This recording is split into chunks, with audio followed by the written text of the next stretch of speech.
Salut tout le monde et bienvenue dans cette toute nouvelle vidéo que je suis ravie de vous faire. Il s'agit d'un petit update lecture et j'ai pas mal de lectures plutôt différentes de ce que j'ai pu vous présenter précédemment, donc je suis assez impatiente de vous les montrer.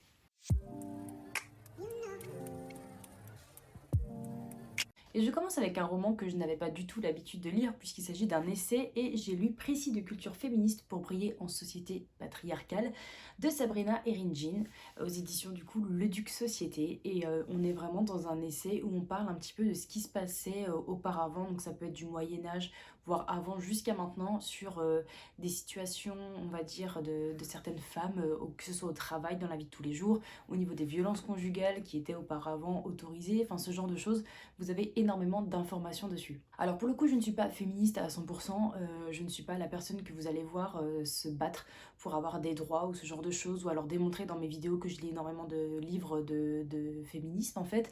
Ce serait vraiment vous mentir de dire le contraire, mais pour le coup, je trouvais ça super intéressant de le lire parce que mine de rien, c'est vraiment un sujet qui m'intéresse. Je ne vais pas non plus aller à l'affront de certaines choses, mais c'est un sujet qui pour moi est quand même assez important et ce livre l'a démontré du début à la fin. Alors ici, l'autrice utilise énormément d'humour pour montrer un petit peu on va dire les différences, les inégalités qu'on peut avoir avec les hommes. Et j'ai trouvé ça super bien fait parce qu'on sent autant de haine que d'humour à l'intérieur.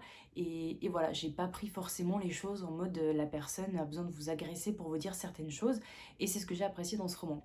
Alors après, on est vraiment sur beaucoup d'informations, on est sur beaucoup de, que ce soit des faits divers ou des petites choses qui auraient pu se passer à certaines périodes. Alors oui, c'est rageant, ça rend fou et ça m'a fait du bien de le lire parce que pour quelqu'un qui n'a pas forcément de culture féminisme, ben je me suis un petit peu retrouvée dans certains cas, surtout que voilà, je suis dans une société de tuyauterie en fait, je suis genre un peu en mode assistante RH et c'est vrai que dans ce travail, eh ben, la majorité du personnel sont des hommes. Je gère une équipe, on va dire d'une cinquantaine de personnes et nous sommes que 5 femmes. Pour vous dire à quel point du coup il y a déjà l'inégalité au niveau du nombre et bah, je vous passe les genres de petites réflexions qu'on peut avoir, passant par tout, surtout que j'étais tombée enceinte, alors forcément dès qu'il y a des trucs qui n'allaient pas ou je rageais un petit peu plus, voilà on parlait de mes hormones, de ce genre de choses, c'est un peu affligeant. Et on est dans une société clairement comme ça. Donc ça m'a fait du bien de le lire, ça m'a pas remis les choses à plat sur certaines choses parce que j'en avais conscience déjà, mais du coup ça fait du bien de se dire qu'on n'est pas seul dans ce cas et de se dire que ben il y a des femmes qui se battent pour avoir ce genre de droit, c'est-à-dire le droit d'être soi-même et ne pas être traité en inférieur parce qu'on a des femmes. Donc si jamais vous n'avez pas forcément de culture comme moi j'ai, ça se lit assez vite puisqu'il fait à peu près 200 pages, vous avez des annotations, vous avez beaucoup d'humour dedans, vous avez des faits divers et ça fait quand même une petite culture générale. Allez, je vais continuer avec les violences conjugales, non pas que ce soit un sujet super gay, mais j'ai lu l'une de mes, bah, je crois que c'est ma meilleure lecture depuis le début de l'année, Jamais plus, de Colleen Hoover. Ici, bah, comme je l'ai dit un petit peu plus tôt, on va parler de violences enfin, conjugales. Oui, effectivement, on va suivre une personne qui s'appelle Lily, donc c'est une adulte maintenant. Je sais plus quel âge elle a. Enfin bref, je sais pas trop, je crois qu'elle a un petit peu avant les 30 ans, je sais pas exactement quel âge, mais on va suivre Lily qui rencontre un garçon et donc comme on va suivre la naissance d'une histoire d'amour, chose qu'on aime dans les romances, sauf que voilà, Lily elle n'est pas forcément rassurée par rapport à cette relation dans le sens où elle a connu que son père qui battait sa mère et pour elle, elle a ce réflexe en fait de se projeter de sa relation à elle envers la relation de ses parents, de ce qu'elle a vu, de ce qu'elle a toujours connu. Et forcément, eh ben, elle est un peu méfiante, elle va pas forcément accorder sa confiance à 100%, et on va suivre sa fragilité dans la naissance de cette relation, tout en sachant que cette relation se passe très bien, mais que ça peut très vite en fait basculer dans l'autre côté, quoi. On va dire ça comme ça peut très vite passer d'un amour à la haine ou... Enfin bref, vous voyez ce que je veux dire. Forcément, ce roman m'a énormément touchée. Il est sensé, il est clair, il est rempli d'émotions. Euh, j'ai vraiment adoré parce que je suis passée par énormément d'émotions. J'avais beaucoup de haine, j'avais beaucoup de fierté envers ce personnage de Lily qui a vécu certaines choses, qui vit encore certaines choses et on la suit dans ce genre de bouleversement dans sa vie en fait. Comment accorder l'amour à quelqu'un qui vous ne connaissez pas trop, en sachant que vous avez connu que des choses un peu mauvaises. Et voilà, c'est ce qui se passe ici.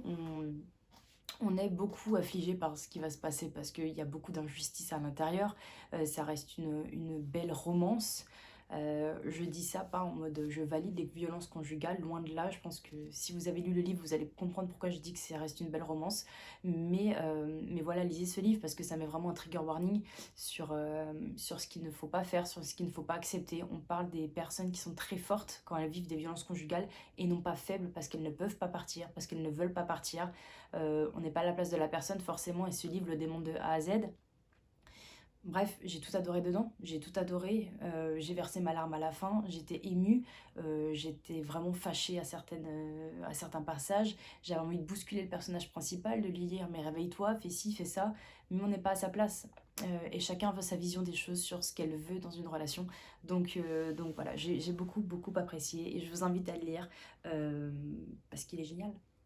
Ensuite, je me suis lu un petit roman graphique qui n'est autre qu'une BD et au lit de Ryan Kodabux aux éditions Le Duc. Et ici, ça va être très mignon. Je vais vous mettre des petites images. Mais on va suivre un petit garçon qui s'appelle Sacha. Et forcément, vu que ma fille s'appelle Sacha, déjà au premier abord, j'étais obligée d'adorer cette bande dessinée.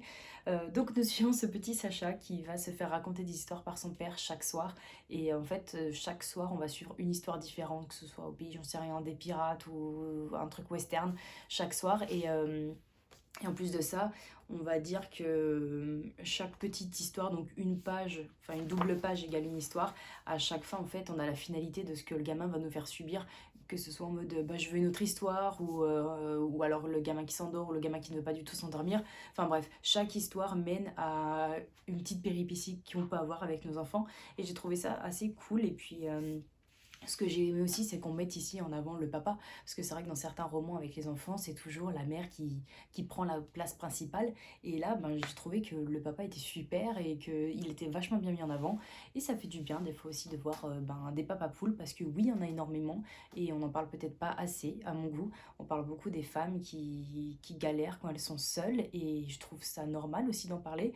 Mais les papas gèrent aussi, et je trouve ça super bien de le démontrer. J'ai lu ensuite Into the Deep de Sophie Grisel aux éditions Snag et là ça a été, on va dire, pour l'instant c'est ma deuxième meilleure lecture de cette année. J'ai été énormément happée par l'histoire.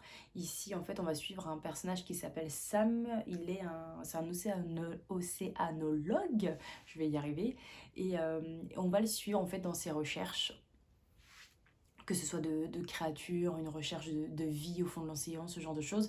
Et puis il va surtout en fait être pas très loin d'une île qui a fait polémique, on va dire, des années auparavant, puisqu'il y avait, enfin je veux dire une bêtise, peut-être qu'il y avait 500 habitants qui étaient vachement isolés, dans le sens où eux voulaient s'isoler de la nouvelle civilisation. Et puis en fin de compte, du jour au lendemain, ces 500 habitants ont disparu. Mais il y a toujours un mystère autour de cette île. Que s'est-il passé? Qu'est-ce qui se passe vraiment? Pourquoi toutes les personnes ont disparu du jour au lendemain? Est-ce qu'elles se sont noyées? Est-ce qu'elles se sont toutes suicidées du coup? Ou alors, ben, enfin, il n'y a pas de traces de bagarre, il n'y a pas de traces de lutte, il n'y a rien du tout. Donc ça laisse énormément de choses. Et puis, donc ce personnage Sam, un jour, va faire une grosse découverte, puisqu'il part en expédition à plus de 11 mètres de profondeur, je crois. 11 000 mètres de profondeur. Et il va tomber sur une créature plutôt étrange qui va laisser beaucoup de questions derrière elle. Et du coup, ça me va remettre beaucoup en question en fait la vie dans laquelle nous sommes actuellement et qui on est. Voilà. Et c'est vrai que cette découverte, c'est pas mal. Et bien, comment vous dire que j'ai beaucoup apprécié? Vraiment, j'ai trouvé que la plume était vraiment addictive. J'ai pas trouvé que le personnage principal avait énormément d'émotions à revendre, dans le sens où il est vraiment désagréable, il est vraiment ingrat et égoïste avec tout le monde. Ça, j'en ai conscience. Mais comment vous dire que je l'ai apprécié de cette façon justement? Parce que c'est un personnage qui est vachement tourmenté, parce que c'est un personnage que j'ai aimé suivre dans sa ténacité, c'est-à-dire que ouais, il est égoïste, oui, il a un but dans sa vie et l'océan fait partie de sa vie de tous les jours. On sent qu'il est vraiment attiré par ce côté de la mer, de l'eau, de tout ce que vous voulez. Et ben moi j'ai trouvé que c'est un enfoiré, mais c'est un enfoiré on va dire, qui s'acceptait comme il était, qui en avait conscience et qui par sa passion en fait m'a énormément émue et j'ai été contente parce qu'à la fin du livre je me suis dit ok moi j'ai bien fait de m'attacher à ce personnage, j'ai bien fait de pas me laisser un petit peu attirer par les avis des autres parce qu'il y a beaucoup de personnes qui ont dit que le personnage principal et son père étaient vraiment des personnages insupportables et égoïstes et oui, on est d'accord, je suis totalement d'accord avec ça, mais si on remet dans les autres sens, si on remet le livre dans un autre sens et que nous suivons un mec qui vit sa passion, qui a pas tout pour sa passion et qui a fait une découverte qui pourrait changer votre vie, moi je trouve ça juste normal, on va dire, et je trouve ça vraiment incroyable d'avoir créé un personnage comme ça. Alors, le personnage qui est très bien fait, pour moi, on a vraiment un côté très tourmenté. Sa mère s'est suicidée en se noyant dans l'océan, et du coup, on sent qu'il est attiré par ça, il est attiré par la découverte et aussi par les recherches de réponses. Et. On a tout cet aspect des abysses, on a tout cet aspect de l'océan qui est vraiment bien décrit, vraiment mis en valeur. Et on sent que l'autrice a fait énormément de recherches pour aller vraiment jusqu'à la pointe de certaines choses, que ce soit au niveau des créatures maritimes, jusqu'à certains aspects de l'océan. Et on sent qu'elle a mis, je pense, des mois et des mois de recherche. En tout cas, tout est bien fondé, de la science à des vrais faits. Et moi, j'ai apprécié, donc on est sur un peu plus... Ouais, on est pratiquement 500 pages qui se lisent énormément bien.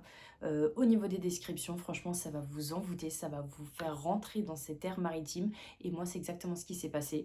Donc, c'était une très bonne lecture pour moi. La fin pourrait déranger certaines personnes, mais moi, j'étais dans un mood où ça ne m'a pas forcément déplu. Et voilà, je vous en dis pas plus parce que sinon ce serait clairement vous spoiler la fin. Mais en tout cas, si vous aimez le côté un petit peu abyss et si vous aimez les énigmes et les mystères, vous allez être servi parce qu'il y a beaucoup de ce genre de choses dedans. Et voilà, cette update lecture est à présent terminée. Je suis ravie de vous avoir présenté ces petites pépites parce que depuis le début de l'année, je fais quand même de très belles découvertes. J'espère du coup que cela vous aura permis de découvrir des romans si vous ne les avez pas encore vus passer. N'hésitez pas à me dire quelles ont été ou quelle a été votre dernière lecture. Je vous souhaite de passer un très bon week-end et on se dit à très vite pour une toute nouvelle vidéo. Ciao!